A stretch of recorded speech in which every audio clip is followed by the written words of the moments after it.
Dali, pessoal, aqui quem fala é Eric Souza, diretamente do canal do HK, então curta, compartilhe, se inscreva no meu canal, siga minhas páginas aí no Twitter e no Instagram. Venho hoje falar um pouco sobre essa situação atual do Inter, sobre as notícias de hoje, comentar um pouco sobre alguns vídeos que eu andei vendo, olhando ali, do Lucas Colar, do Vaguinha, do próprio Baldasso, e ver o que está acontecendo com o Inter, né? E comunicar também algumas pessoas aí, falar o que eu acho dessa situação atual do clube, que vem passando por algumas situações até mesmo constrangedoras para o torcedor colorado. Principalmente quem, né, trabalha, tem que sair para trabalhar, assim como eu, que trabalha em firma, e a gente sabe que tem aquela resenha Grenal, né, com os colegas, e a gente vem sendo esculachado, a gente vem sendo oprimido pelos colegas devido à situação do Inter, devido a essas situações aí de cobranças, situações vergonhosas dentro de campo. Por mais que o Inter tenha passado de fase na Libertadores, o que era obrigação, porque era o grupo mais fácil da Libertadores, o time do Inter continua criando suas próprias crises, né? E isso deixa a torcida muito triste, deixa a torcida aflita, porque no início dessa gestão o Barcelos falou que o time do Inter não podia mais ser reativo, tinha que ser propositivo, que ia montar um time decente e tudo mais. Daí ele pegou, afastou os empresários, né, os investidores do clube, achando que poderia ser sustentável sem a ajuda de ninguém. Acaba que os caras começaram a cobrar o dinheiro deles, né? Acaba que a gestão acaba ficando sozinha, não conseguindo se sustentar e também sendo muito incompetente, até porque o Inter pegou uma grana boa pelo Yuri Alberto e fez contratações ridículas, rescisões ridículas. 20 milhões do Palácios, 10 milhões, 11 milhões no David, 10 milhões do Brian Romero, 10 milhões no Miguel Ángel Ramírez para rescindir o contrato, 5 milhões no Medina, entre outras peripécias aí que a direção fez e salários e tudo mais altos aí que a gente teve que pagar para jogadores que foram totalmente inúteis e que não vão deixar saudades no clube, né? E acaba que essa situação acaba se agravando, acaba que alguns credores começam a nos cobrar, e tipo da Alessandro nos cobrando. Eu acho que tem um pouco de politicagem na fala dele, né, na cobrança dele, mas também ele não tá errado, né? Ele tá certo, porque querendo ou não, ele trabalhou, prometeram, assinaram um contrato, e se não cumprirem, a culpa é de quem não tá cumprindo, né? Quem não tá pagando o salário dele lá e tá atrasado 5 meses. Então a direção deveria ter feito esse esforço para pagar, ainda mais que o cara é ídolo. Se o cara tá junto com outra gestão ou não, os caras têm que pagar até mesmo para não ficar esse bafafá. Outra questão é o André Cury, né, que bloqueou 20 milhões das contas do Inter, o que é um valor extremamente alto, e também fez várias negociações, inclusive muitas negociações boas com o Inter, e a direção não está conseguindo pagar. E, inclusive, se não me engano, no início dessa gestão teve alguns problemas com o André Cury também, que ele foi mal recepcionado no Beira-Rio e tudo mais. E mesmo assim ele continua botando jogadores no Inter aí. E eu acho que ele até é mais benéfico ao Inter do que maléfico, né? Porque, querendo ou não, ele botou o Yuri Alberto, o Inter lucrou muito.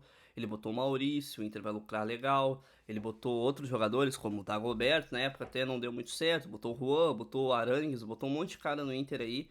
E o Inter nunca pagou. E isso é problema de todas as outras gestões também. Mas essa gestão, antes de assumir, eles sabiam que tinha essas contas, eles se comprometeram. E eles prometeram que iam diminuir as dívidas e tudo mais, e não estão conseguindo fazer isso.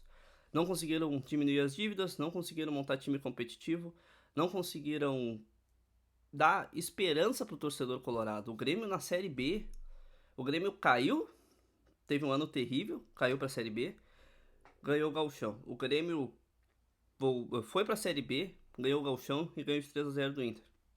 O Grêmio voltou da Série B, time todo esfrangalhado, mas aí conseguiu ter verba e conseguiu fazer o suficiente para fazer boas contratações e ser melhor que o Inter nessa temporada. Então, para ver o nível de incompetência dessa gestão, eu acho até mesmo, que nem o Baldasso falou, eu sou totalmente contrário ao Baldasso. Acho que ele até às vezes faz mal em algumas declarações dele, ele pega e exagera demais. Eu não acho que esse grupo seja o pior grupo dos últimos. Teve, eu acho, 10 grupos nos últimos 8, os últimos 15 anos que foram bem piores do que esse.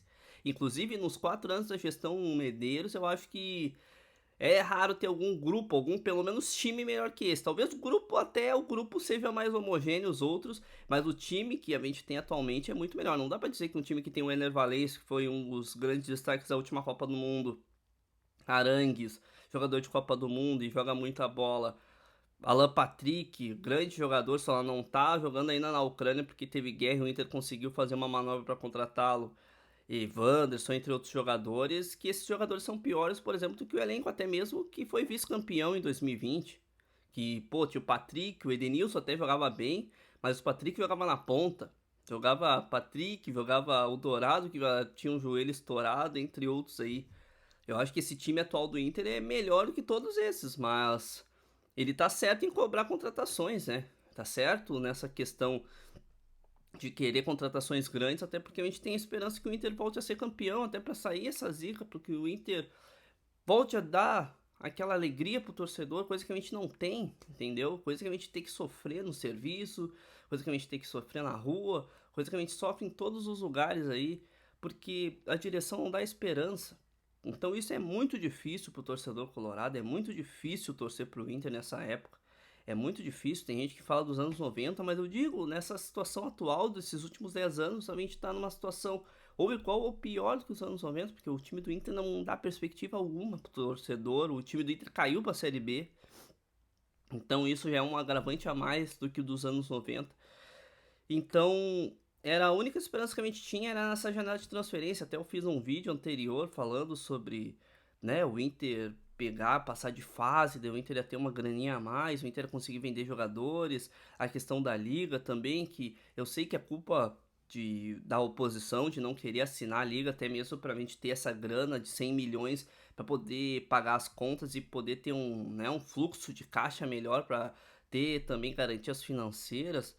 Mas eles sabiam que isso poderia acontecer. Eles deveriam ter feito essa assinatura muito antes, deveriam ter corrido atrás das assinaturas muito antes, eles deveriam ter procurado as outras ligas, a Libra e tudo mais, muito antes, para apresentar a proposta para que, né, fosse para frente. E agora, nesse momento de meio de temporada, nessa janela que é curta, eles já tivessem tudo assinado, tudo direitinho, tudo certinho, para que ficasse tudo bem. Mas essa direção é muito letárgica, é muito lenta, é muito, vamos manter, muito morosa, sabe?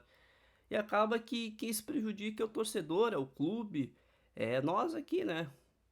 Então fica uma situação muito difícil pro torcedor colorado, muito triste com essa situação atual do clube.